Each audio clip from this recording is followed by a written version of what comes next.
Hey, everybody, it's Thursday night, and you know what that means. That means that it's time for episode 45 of the Hammer Nayls Show. I'm Jack Hammer of the Santa Rosa Press Democrat. With me tonight is Jessie Naylor. How you doing, Jessie? I'm doing fantastic, Jack. The 49ers content machine never stops, and we are blessed for it. So let's figure some things out. It's fantastic. You're right. It's the gift that keeps on giving. It keeps rolling every day. So yeah, the most recent one, we've been hearing about this now for a few weeks. It goes back to Super Bowl week, and it just doesn't die. But wanted to hit on it just like everybody else is. Is Trey Lance ready to play this year for the 49ers? Man, yes. The short answer, yes. But, like, again, it goes back to people saying that he's not ready. And the whole thing is he doesn't have to be ready until, June, July, August timeframe. And I don't even know what ready means. Like I think Croc did a good job of like summarizing it. That to him, when he hears ready, he hears that maybe he's not ready to win a championship with that team, and this team is ready. So maybe that's a fair point. But is he ready to start? Yes, because Jimmy Garoppolo is not ready to win a championship with this team either.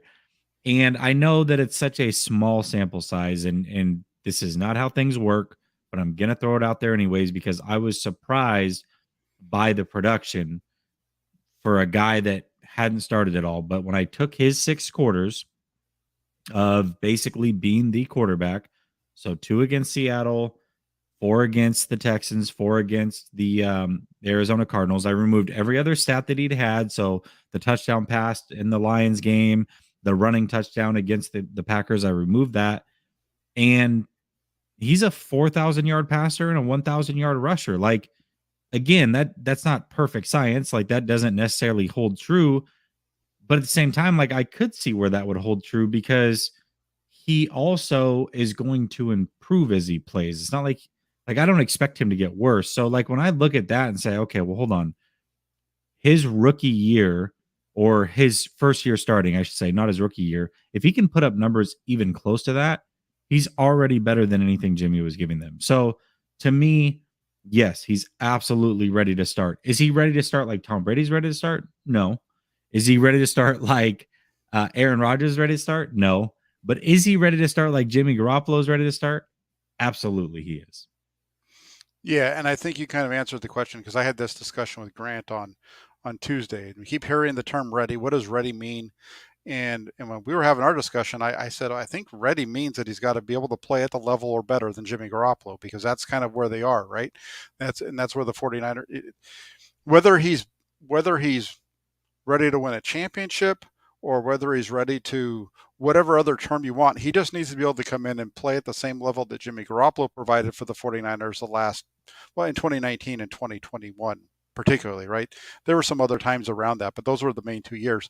And it's funny. I listened to the conference. I'll give my answer to it, but I hear people talk about it, and I hear the arguments on both sides. And there's people that are very passionate about the fact that he is ready to start. There's people that are very passionate about the fact that he isn't, and there's some folks like me who are, I lean more towards one side than the other. I do understand that the folks that question his readiness, because but I think a lot of it comes down to you, you haven't really seen much of him. We saw him in in training camp and preseason. Then we didn't really see a whole lot of him during the season. So for a lot of folks who aren't really paying attention to it, they don't they don't see as much as we do out here on the West Coast, and particularly for Air fans, right? Because they're probably not watching Week 17 as intently as everybody else is, or Week 5.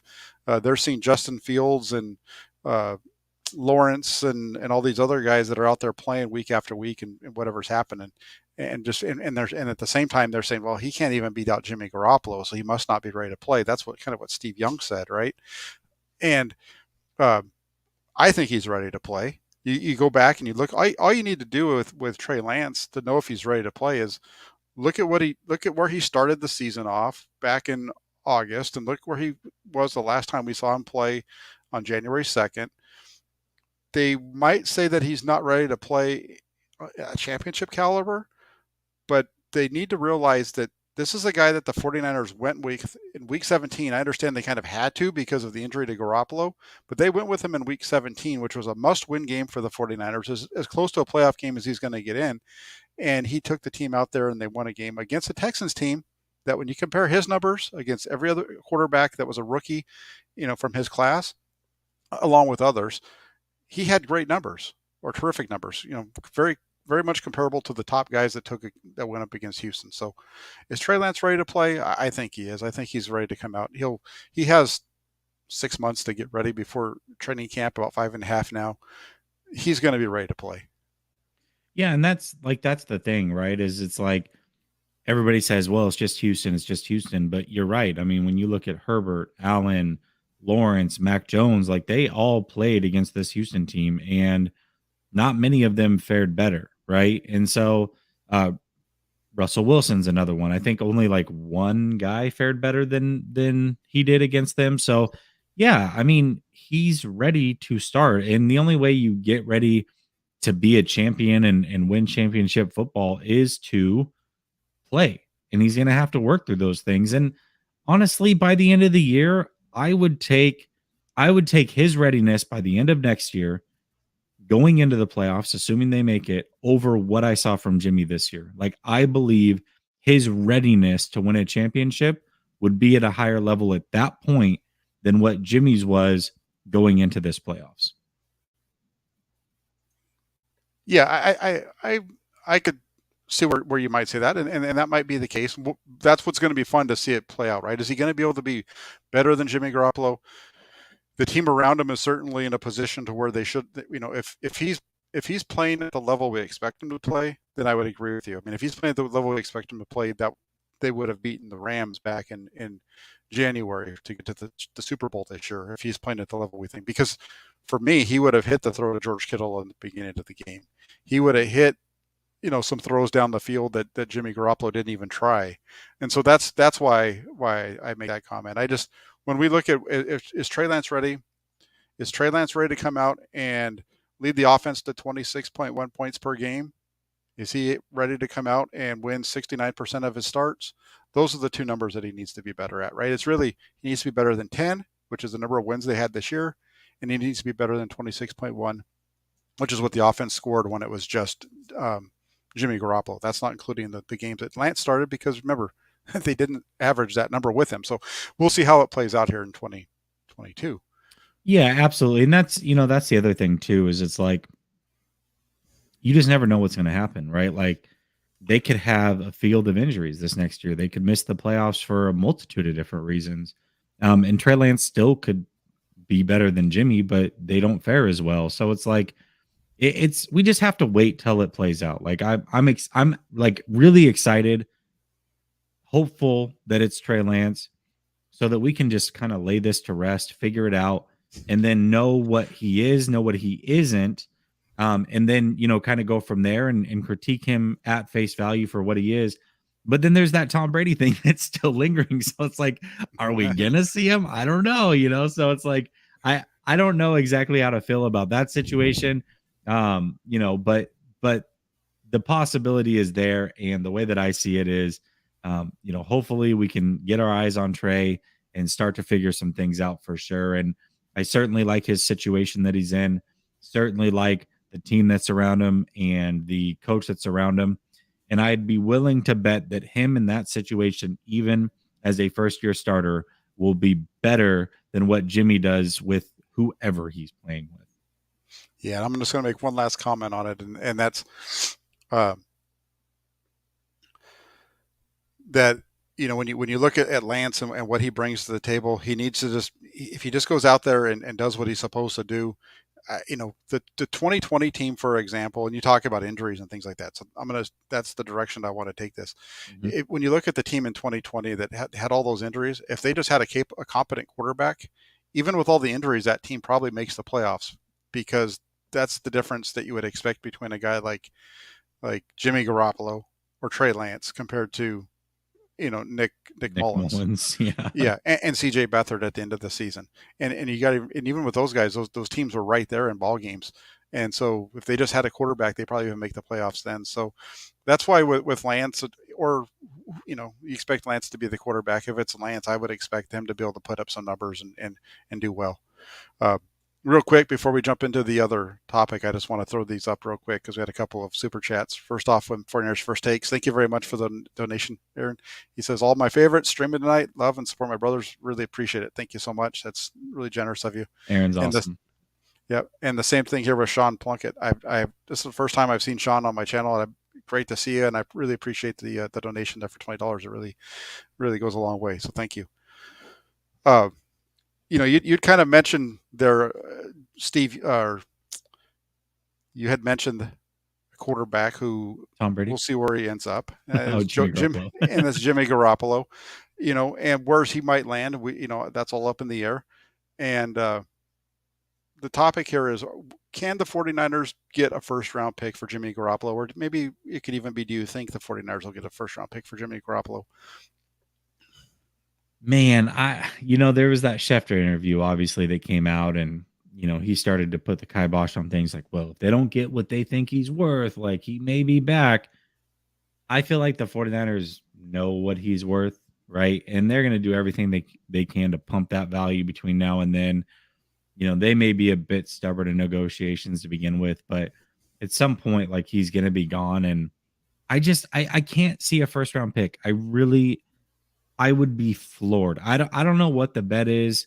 I don't know if it's like get pied in the face or what somebody wants to make the bet on that is, but there's no way he's going for a first round pick. Like, just him alone, no way. Now, maybe they pair him with another player or picks themselves to get there. Maybe, but just Jimmy Garoppolo, man, I would even be surprised if it's a second round pick, to be real. There are teams that I think he would fit good with, but like for me, there's so much that goes into this. Like, everybody talks about the shoes that have to drop, and maybe it's Watson, maybe it's Wilson, maybe it's Aaron Rodgers. But I even look at guys like Mitchell Trubisky. Like, I would rather, for me, I'm paying Mitchell Trubisky 10 a year and giving up no assets before I'm paying Garoppolo either 25 a year, extending him and giving up assets. I'm doing that with Trubisky. I'm doing that with Wentz. I'm doing that with Mariota. And those are some other shoes. Oh, Gardner Minshew. Like, those are names that I would rather have at the cost and not have to give up assets over going all in on Jimmy Garoppolo. But that being said, all it takes is one. You never know what that one team's willing to offer. You don't know how desperate they are. Maybe it's the Commanders who are in a bad situation where their coach needs to win, or he's never being a head coach in the league again. I just personally can't see it first. I would be floored if that's the case.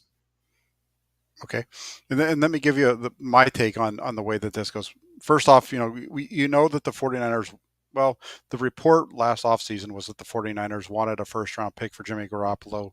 It's been, the 49ers said it didn't happen, but according to the report, they were offered a second round pick by the Patriots, or there was a discussion there. They told the Patriots, no, we want a first round pick for Garoppolo. So it died at that point. So that's kind of what the direction is that they're looking as far as what they'd like to get for him.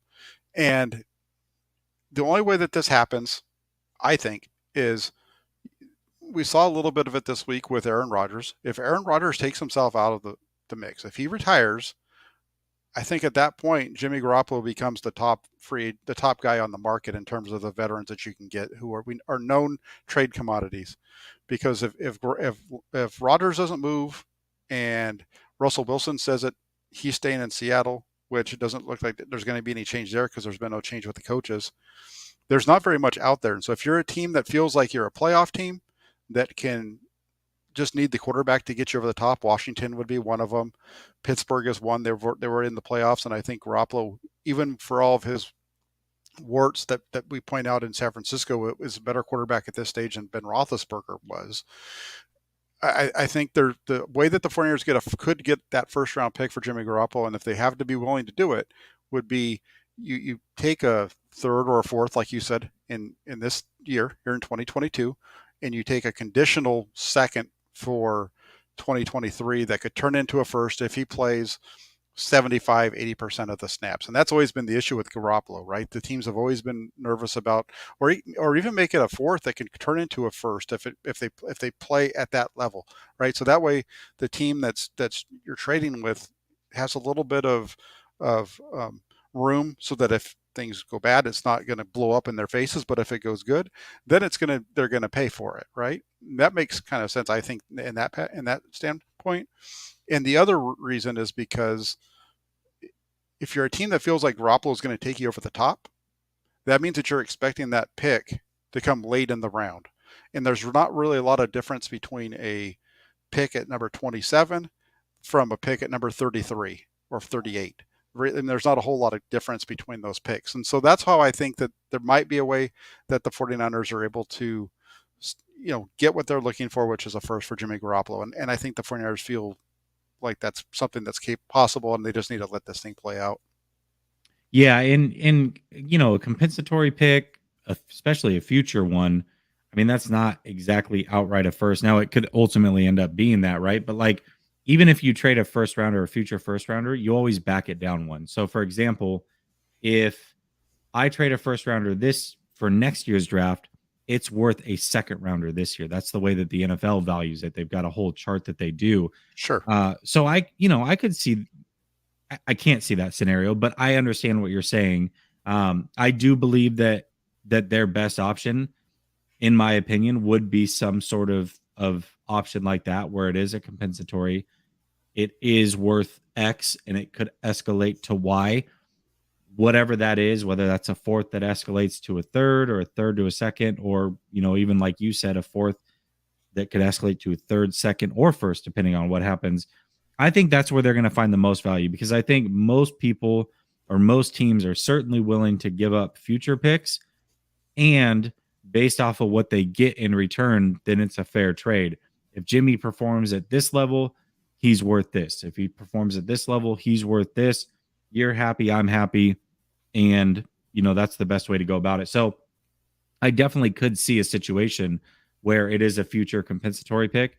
I just personally, after watching the Wentz debacle and after watching what happened with Darnold, man, first is steep for a player like Jimmy Garoppolo. And I'm not saying he's horrible, right? And I know the supply and demand thing. I completely understand that. Outside, when I really, really look at it, like the one team, there's two teams that I step back and say, okay, I could see them, maybe three teams where I look at it and say they would be desperate enough to do something like that. But the problem is two of those teams just traded a lot to go get a blunder of a quarterback. One of them is the Panthers. One of them is the Colts. The other one is Washington. And I don't know how desperate they really are with guys like Trubisky and Wentz and possibly hitting the market. So I don't know, man. It's first is a lot, a lot. Yeah, and I understand. And I agree with you in that I don't see a team giving the 49ers a first for Jimmy Garoppolo in this draft. I think it's going to have to Yeah, be something in the future, and it's going to have to be something that's based off of some kind of, he's going to have to hit some kind of markers in order for it to happen. And that's what I tried to make sure that was clear yesterday when I put that out in my article. Because do I think that they could, and that was all, that had a lot of different things, because, Schefter in a way is really kind of helping the 49ers out, right? Adam for sure. Schefter and Yeah, all those comments talking about how, they're not sure if Trey Lance is ready. They really like Jimmy Garoppolo. They're willing to keep him. He's on a team-friendly $25 million deal. Everything he's saying is like he's trying to get in the good graces of the 49ers after what happened last year, I and agree. help them out. So I don't know. We'll see where this thing plays out, but um, it's going to be fun to watch. And if they can get a first-round pick in 2023 for him, that'd be awesome. Imagine going from Jimmy Garoppolo to Trey Lance, having the first draft pick that you lose as a result come at 29, which is this year, which, Hmm. big deal. That's nothing. That's not that bad of a deal for what they got in return. And then, if they can get a first round in next year's draft for Jimmy Garoppolo, I mean, that's, you're sitting on house money, and you're looking like the Rams going all in, but you're doing it yourself without taking other people's players. Yeah, no, you're absolutely right about that. That would be phenomenal, and I would take it in a heartbeat. A New York minute, as they say. There you go. There you go. Real quick, and we're gonna jump over to our next topic. But before we get there, there was a couple of comments that I wanted to hit on. And these go back to our previous topic and Jimmy as well. So KW2421 apologize it took us a long to get there, but appreciate the super chat. He says all these analysts who think Trey isn't ready didn't see how many points Jimmy left on the field because of erratic play. Trey will have a ton of help. I think they saw it. I think they might have seen it a little bit. I just feel like they didn't see Lance on the field. And that's the reason why they're questioning it. Yeah, I think that's it. Like I'm gonna make a stake and a claim, whether it's for myself or Jack or any other content creator that you like. This is why you tune in to either our shows, this show, or another content creator that you like show that covers the 49ers, because they do have a realistic view of what happened this season with Jimmy Garoppolo. They do have a realistic view of what happened this season when Trey Lance played. And when you have these talking heads on ESPN or Fox or whatever, most of them are ex-football players that certainly know more quote unquote football when it comes to an X's and O's standpoint. I would say for the most part, we do have some really good people in our community, but for the most part, I would say that they have that on our community. But one thing they don't have is time to sit down and watch every single game every single Sunday. They're going to throw out a general opinion that they know is going to generate views and get people talking, and that's what they're there to do. To whereas you've got a group of people in this community that are trying to be right about a situation, like prognosticate and figure things out and get it right. You know what I mean? And so that is the difference. That's why you should support your favorite podcast, your favorite YouTube channel, and all of that, and take whatever you're hearing from a Booger McFarland or Ryan Clark, or even like a Schefter. When he's given his opinion, by the way, Schefter was not reporting anything. You have to take that with a grain of salt, because you cannot expect that these guys can have families, watch every game, and dive into every team the way that we dive into the 49ers. And so you're going to hear nonsense. You just are. And that's why we're here to set things straight. Yeah, and I'm going to touch base on a couple of those topics for you, because I agree with you on a lot of what you're saying there. One of them being, you got to remember Adam Schefter, really good at his job, well respected with what he does. He's also a reporter who, as you remember, last offseason, it came out that he had, or actually during the season, it came out that he had run stories past team executives to see if it matched what they want, the story that they wanted to get out there. Yep. Guys, watching the draft coverage last year, it became clear to me that you had guys like Derek Carr and some other folks going on talking about these quarterbacks, saying exactly the same thing that was said on a show the night before, because they're just reading off a teleprompter. It's not even their thoughts. They're reading what's being fed to them off of a teleprompter. I'm not saying that that's the case with McFarland or whatever, but these are things that happen. And if you watch we were stuck in home most of the time last year, so all this stuff was always on the TV, and so you start to catch things like this. It's like, hey, wait, that was the same thing that so and so said last night. It's verbatim the same thing, the same highlight and everything. So you have to take it all with a grain of salt. Get what my suggestion is, like what Jessie said. You get your information from as many different voices as you can, and then you need to kind of build your own thoughts as well. Kind of pick and choose, and don't only listen to the people that you like. Just because you Right. might not like my comments all the time, but that's fine. I might say something that you don't like, but that also might get you to think in a little bit different way. Same thing with Jessie. That's why Jessie and I have a lot of fun, because we argue with each other on Twitter, in part Right. because we come from different points of view on a lot of things. So that's that one. And then the other one here was from Sean. Sean had mentioned this. He reached out earlier. Thank you again, Sean. He says, if Trey Lance played the last 5 games exactly as Jimmy G did, everyone would be saying not ready, bust, etc. And I really agree with you on the point that I don't know about the not ready piece, but they would definitely be calling him a bust. Yeah, that's actually a really, really good point. That is a super chat well spent, Sean. Let me tell you. It is, and I think I would I would go back. I'm not even going to say the last 5 games. I don't know about the playoffs because in the playoffs, if a rookie had got that far in the playoffs, they'd probably overlook a lot of the issues. But if they looked at the way Jimmy Garoppolo played, for example, the Tennessee game, if that was Trey Lance instead of Jimmy Garoppolo, then yes, you're probably hearing the bust or something like that. In that case, once they get to the playoffs, when rookies are winning in the playoffs, they don't have to be performing at a high level, but the team keeps winning.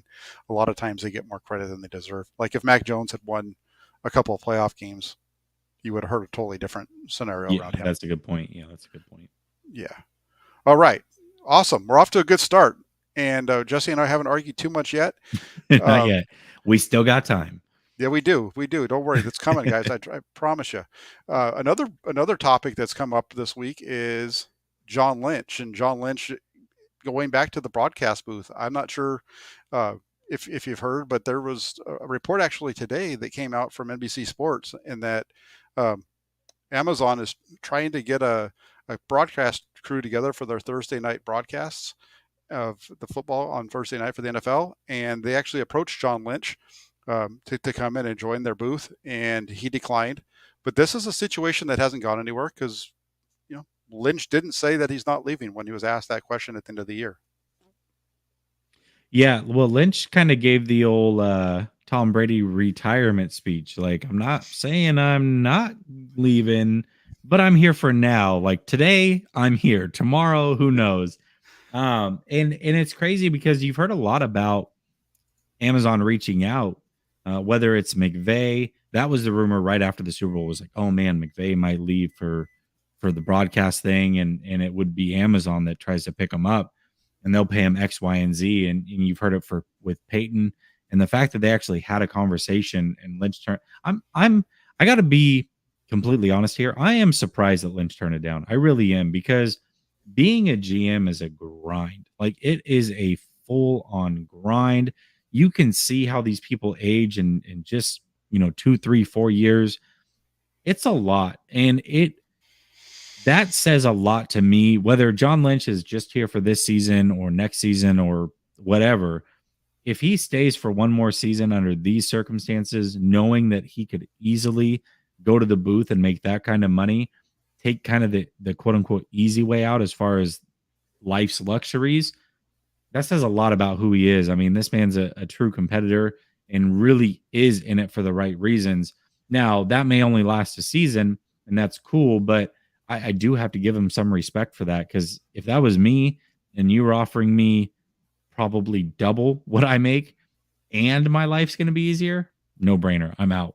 Like, I am out. Like, there's no question about it. So, yeah, I have a lot of respect for John Lynch for at least for now being all in on the 49ers. Yeah, I think it speaks to to his competitiveness that that he'd want to stay. I think there probably is a piece of him that wants to get back to that point at some time in his life. Doesn't want to do this full time for until he's 70. But I think there's a piece of him that wants to that that get this thing across the finish line before he moves on. I think he wants to get that Lombardi Trophy and be able to say that he's kind of crested that mountaintop. That's part of the competitiveness that made him a Hall of Fame player. And while some of these guys who move into that role tend to maybe take it a little bit easier, as we've heard with somebody like John Elway, it seems like John Lynch has been grinding it out and really being a leader and letting the rest of the staff in that front office also do the work with him. Mm-hmm. Yeah, So, absolutely. Kudos to him for that, for sure. yeah, I don't think he's going anywhere. And the one question over there was, why are they sniffing around? And NBC had a loss with Al Michaels, so they're kind of reworking their booth.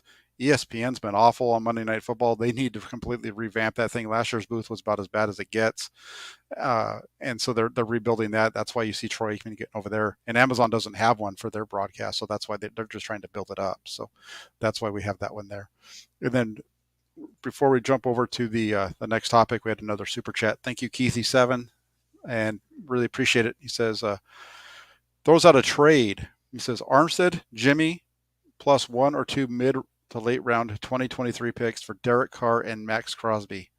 Who says no? I'll just slight take that a little bit shorter than what he I wrote. think they both say no, if I'm being fair. I mean, I think the Raiders say no because, quite frankly, Derek Carr is better than Jimmy G, and Max Crosby is an elite, close to elite pass rusher, if not elite. So I think that's one. Plus, Armstead and Jimmy are more expensive. And then I think the 49ers say no because, first of all, they're trying to move on and go with Trey Lance unless it's Tom Brady. And they would take a hell of a cap hit in trading Armstead. So I think both the teams say no. Yeah, I agree with you. I don't think that this is a trade that really works for either team. Armstead is more of an inside player. Crosby's more of an outside player. Uh, Garoppolo and Carr are comparable. I'm not sure which one is better, but I think they're kind of in that same tier of quarterback. I just don't see it being worth it, and then I don't think the Flyers would want to give up the pick in the middle rounds. That's where they start to do all their work is in that middle round. So I don't think that this is something that you'd see. I think in order to get a Derek Carr, you're giving up a lot more than Jimmy Garoppolo and Eric Armstead. You might do Jimmy and Eric Armstead for Derek Carr if you didn't have Trey Lance, but they're not going to give up Max Crosby as well. Yeah, well, and also the 49ers can't afford to pay Max and Bosa both. Like, that's a lot of money coming up. You're going to pay both these guys north of 28 to 32 million. Like, that's, you don't have that kind of money. Like, it's just not a possibility. Yeah, so it's going to be fun. It's going to be a lot of fun. We're going to get into our free agent talk right now, actually, and so what guys are going to get. And so what I did is if you saw on over at the Press Democrat in Fournier's inside the Fournier's blog over there, go to fourniers.pressdemocrat.com. You'll see my write up today was all focused on free agency, top free agents. The way that I listed it out, and we're going to do it right now, is we're going to talk about pie in the sky type of a free agent for the positions that I feel are the biggest needs, and Jesse agreed with me at least with these. And then we're going to also talk about somebody who's more of a realistic option. So the first one we're going to talk. One of the things the Foreigners need is they need a guy that can take the top off the defense. We've seen that they did it this year with Travis Benjamin. He didn't play all year, and then all of a sudden when Trey Lance makes his first start against Arizona Week 5, Travis Benjamin is activated. So that shows you that it kind of leads you to believe the Foreigners want somebody that can take that top off. And I'm going to throw out Mike Williams of the Los Angeles Chargers as the guy. Yeah, well, I mean, yes. And that's the pie in the sky one, right? Uh huh. Because yes, obviously that's man, if they could pull off Mike Williams, that would be phenomenal. Good young receiver. I liked him. Clemson, if I remember correctly, loved him Correct. coming out of Clemson. Hell of a player. Would be fantastic in this offense. An immediate upgrade in the passing game, no question about it. That certainly would love to have Mike Williams, but realistically, you and I talked about this. We know that he's going to get paid. And the 49ers do have good pass catchers and only one football to go around for a team that likes to run the ball. So, a realistic guy that I could see coming in for me would be somebody that's a little bit older. The only question I have about this player is I don't know if he's willing to take a back seat, even though he should be willing to. He did kind of run his way off of a team that ended up winning a Super Bowl, but that would be Deshaun Jackson. Guy's a speed demon still at 36 years old. And for a 1-2 year deal, it'd be a 1 year deal, is what it would be. For a 1 year deal and a guy that could take the top off and really open things up for you underneath those deep over routes, and just a hell of a player. I would say Deshaun Jackson would be a really, really good fit, at least player wise. The personality is what I question. Yeah, I agree with you on that one. That's a really good name. As far as Williams goes, he's a big body guy, right? And Mhm. they kind of like that in their third receiver role. And Williams, he wants to be the man. Who knows what happens with the 49ers and what they're going to do with Deebo Samuel in terms of the position that he's going to play. But Williams definitely gives him that. He's a big guy, does a good job on those 50-50 balls, gets down the field. Uh, I thinking the Foreigners are going to give him $16 million a year, which is right around what he's expected to garner on the open market, probably isn't going to happen. So what I did, the name that I'm throwing out there as the alternative, thinking this through, because like you just said, and I just said, the top three guys are pretty much set. It's going to be Devo Samuel, Brandon Ayuk, and you're pretty well set on Juwan Jennings. I mean, you're number two. So you're really looking at a guy who can come in, be that deep threat, but also do other things for your team. And so I'm going to pull out a name who most 49ers fans probably aren't familiar with, and that's Mac Hollins of the Miami Dolphins. So, the reason there is that Hollins is very similar. He can take over that role that Trent Sherfield had, right? Which is your special teams ace that can also come out and help you in the passing game. Uh, you know, Hollins actually has put up better numbers as a receiver than Sherfield ever did when he was in Arizona. He averaged uh, almost 16 yards per reception just this last year. He had 4 touchdowns in 2021 for the Dolphins, uh, and then on special teams he recorded 11 tackles. So he does multiple things for you. So he could be that guy that you throw in somewhat in that role of a uh, I'm blanking on his name right now, but of Travis Benjamin, right, Mm. where he's taken the top off. Benjamin returns kicks, but he could return kicks, but they don't really use him in that role. Uh, so I don't know. I think that would be a cool name, Mac Hollins. Let's be clear. Nobody fills in for Travis Benjamin, but they got to do their best to replace him. No, that's right. It's in the words of if it was Kyle Shanahan, he would say, "You just don't walk in and take Trent Sherfield's job." Right, right. Yes, exactly, exactly. God, jeez. But Sherfield is a guy who has his deal up this year. So um, whether the Friars bring him back or not, that this is an option from outside the organization that could come in. So receiver being taught, somebody that can take the top off as from a receiver. Another one is going to be a pass rusher, and I'm just going right for the top. Von Miller as the edge rusher.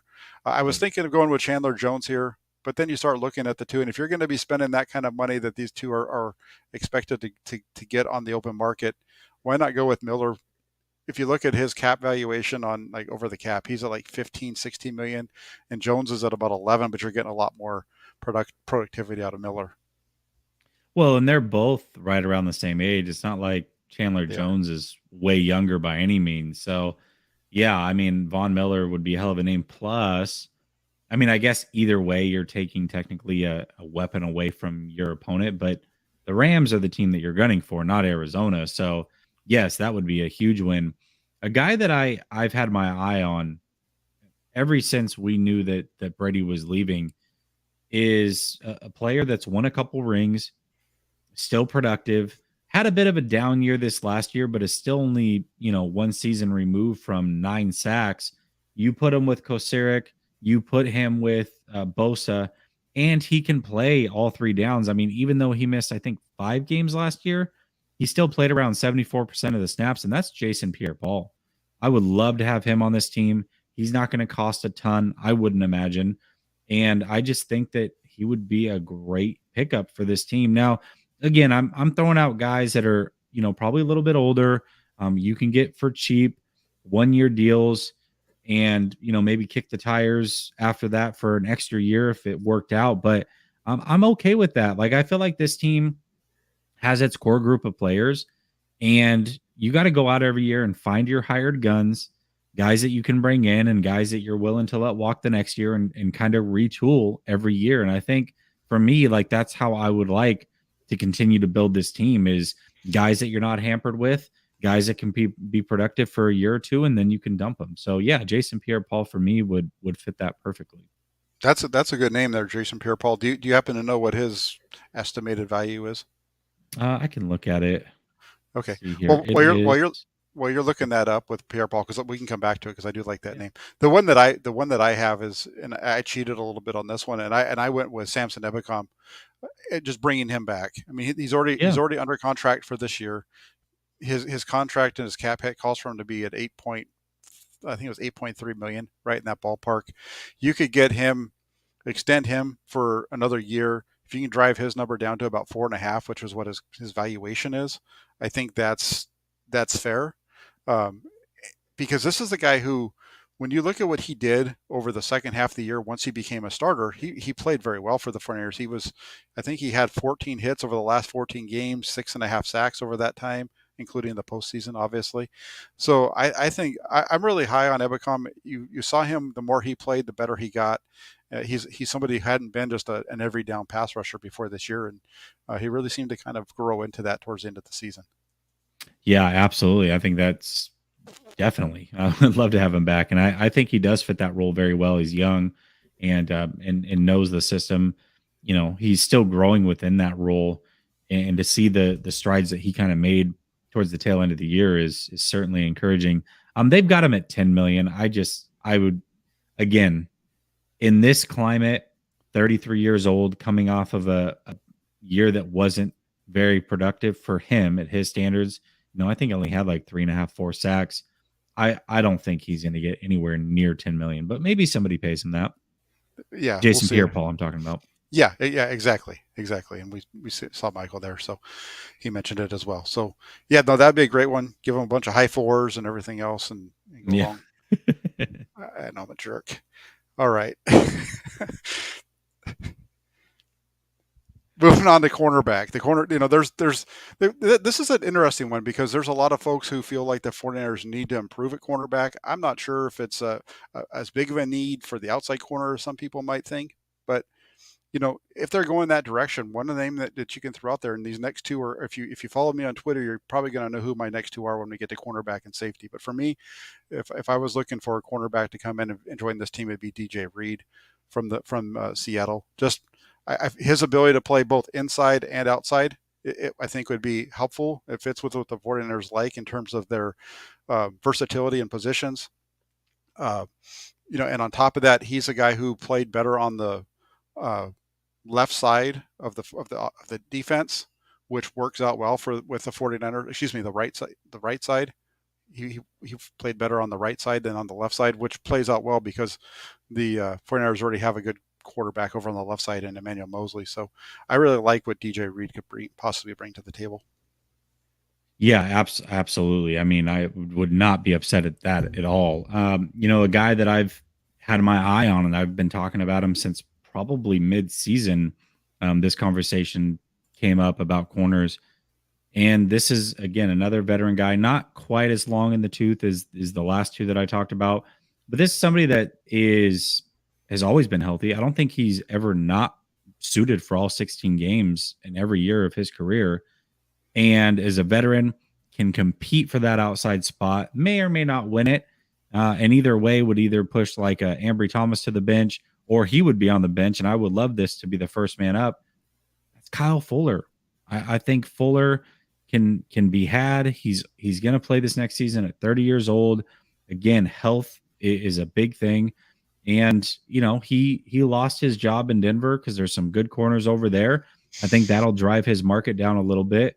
And for me, yeah, I think Fuller would fit this team perfectly. Yeah, and then for my other alternative, it would be, I talked about this guy, I think it was either last year or the year before, but it's Desmond King the second from the Houston. Yes, This is a player that I really like. Again, kind of like Reed, has that ability to play inside or outside. Uh, Maybe more of an inside player than an outside guy, but he does pretty well in either one. And then on top of that, he also has the ability to return kicks for you too. So this is a guy that can do multiple things.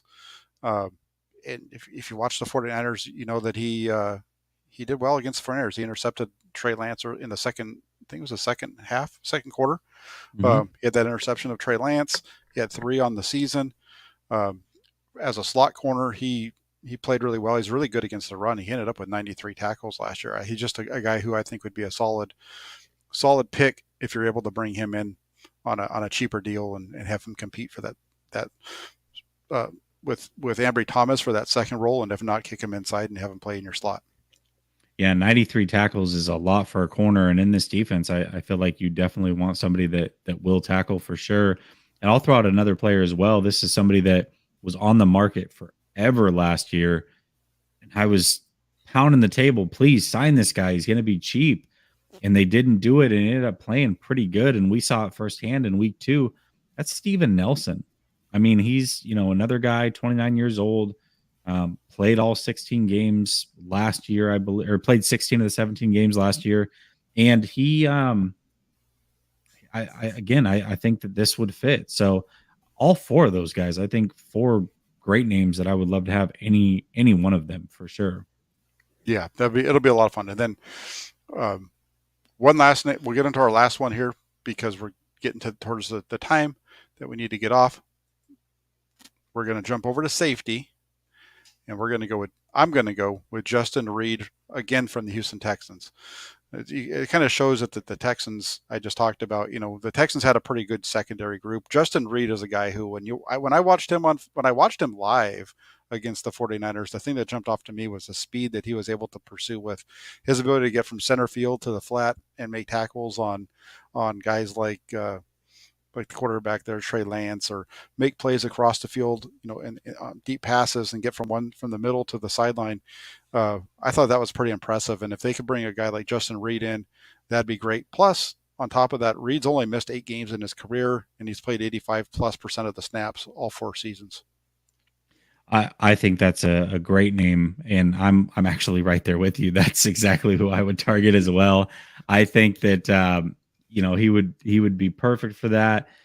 Younger, doesn't miss games. Probably you're not going to have to pay through the roof for him.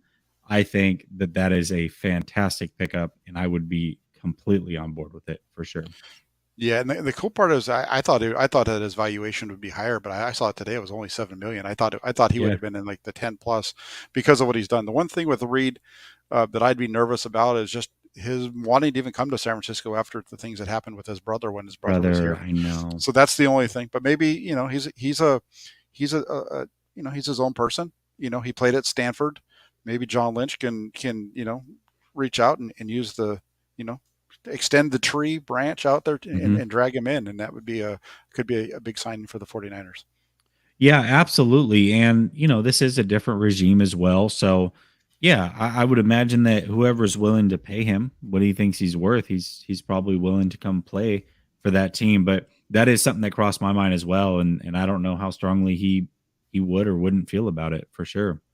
Yeah, and that also gives them the flexibility with Jimmy Ward, and he has they can mix and match like they do now. It would be a good signing, I think. And then in terms of something that's probably going to be a little bit lower cost, again, I cheated like I did with one of the defensive end position. I'm gonna Jaquaski Tart would be the one that you bring Sure. back, right? If he's willing to come back for 2.5 $3 million, that's kind of what you're looking for there. The issue with Tart, I've said this before, when he's on the field, he's as good as you get, right? He definitely makes the 49ers defense better when he's on the field. The problem is he's kind of like the Jimmy Garoppolo of the 49ers defense when it comes to his ability to be on the field. They've both, when you look at the amount of games played, that it's a very similar percentage of games for the two of them, and that's been his biggest issue all along for Jaquaski Tart. But other than that, he plays at a high level when he's out there, and if you could bring him back and you settled for that route, I wouldn't argue with it too loud. Yeah, absolutely. I wouldn't be that mad at it. He's like the one guy that I continue to go back and forth on. Like, gosh, I have a good idea of what I would want to do with the rest of them, but him, I genuinely could see either way and making a case for it. So yeah, I wouldn't be too mad at that one. Yeah, it wouldn't be that. It wouldn't be. And then we had a question and over there said, "How did Trey Warner do? Who drafted him?" I think wasn't Trey Warner drafted by the Rams? Was he drafted or was he brought in undrafted and was just sat on the practice squad all year? But he's out there to be had. Yeah, I know that he was. I know that he was there with them during training camp. He was released. I'm not sure where he landed, but uh, I wasn't sure if he was drafted or not. But yeah, I wouldn't go with the Troy Warner route, but Justin Reed, Jaquaski Tart, those are two really good names for the 49ers at safety, and really would help fill out their roster on the back end. Yeah. Oh, absolutely. Yes. Yep. And then that was our last topic. Can you imagine we got through that in 52 minutes tonight? Not too bad. Not bad. Not bad. What do you have coming up, Jesse? Yeah, so about 40 minutes over on Last Second Sports. I'll be on there with my co-host Rad. We're going to be going a little bit of a different route tonight. We're going to be playing Would You Rather, but it'll be 49er and Lion style. So I've come up with 7 questions that he's not prepared for, and he's done the same, asking just questions about the draft, free agency, and what you would rather do with this team to see how it's built. So definitely tap in for that for sure. Like I said, 10 o'clock Eastern and 7 in the West. We'll be rolling. Awesome. And then really quick, I want to say thanks to everybody for taking the time to join tonight. If you could do me a favor, jump over to 49ers.pressdemocrat.com. That's where all of my written words are. Make that your favorites on your taskbar so that you can jump over there on a daily basis. Try to keep it updated Monday through Friday. Saturday and Sunday is a little bit different now with that we're not in the season. But definitely Monday through Friday, try to get something up there on a daily basis for you guys. There's a little bit more of an in-depth discussion too over there right now on the topic we just discussed, as far as the free agents and who the 49ers could pick up. Also, like I said, thanks for joining. If you could please hit the subscribe button. Also, hit the like button, those two.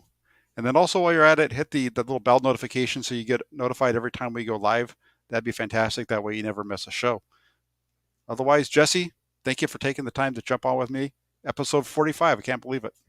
It's crazy, man. We're 7 away from a full year of doing this. That is wild to think about. So thank you for riding this out with me. Let's not pop bottles yet, right? Like we're 7 away. Anything could happen before then. We don't know if we're going to be alive tomorrow, Jack, but assuming we can make it to a full year, I think it's been an incredible ride, and I can't wait to put together another one. Yeah, and if you say another bad word about a Kit Kat, there's gonna be some issues. I like Kit Kats. I'm a Kit Kat guy. All right, everybody. Thank you all so much for joining again. Have a great night.